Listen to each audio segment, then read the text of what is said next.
పువ్వులు గూడు కట్టడానికి ఉపయోగించే గడ్డి కర్రలు తీసుకొచ్చి మీ ఇంటి దగ్గర పెడితే ఆడపిల్ల పుడుతుంది. మీరు బియ్యం, తడి నేల, పూలు, కూరగాయల వంటి ధాన్యాలు మీ ఇంటికి తీసుకువస్తే అవి వస్తువును బట్టి మంచి లేదా చెడు ప్రభావాలు తెస్తాయి. ఒక కాకి మరొక కాకి ఆహారం పంచుకోవడం చూడడం చాలా ఆహ్లాదకరమైన కార్యాన్ని సూచించే శకునం. ఒక కాకి వారింట్లో పువ్వులు, పండ్లు లేదా కొన్ని రత్నాలను వదిలేస్తే వారింట్లో మగబిడ్డ పుడతాడు. సూర్యుడిని చూసి కాకి కూసినా లేక ఎర్రటి వస్తువులు, పువ్వులు ఇంట్లోకి తెచ్చిన అగ్ని దురదృష్టాన్ని తెస్తుంది. ఉదయం మీ ఇంట్లో కాకి ఉత్తరం లేదా తూర్పు వైపు ఎగురుతుంటే మీ ఇంటికి అతిథి వస్తున్నాడని సంకేతం. మీరొక సన్నిహిత స్నేహితుడిని కలవచ్చు.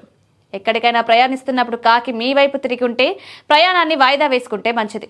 ఎవరికైనా వాహనం, గొడుగు, బూట్లు లేదా శరీరాన్ని తన రెక్కలతో తాకితే అది వారికి ప్రమాదం కలిగిస్తుందని నమ్ముతారు.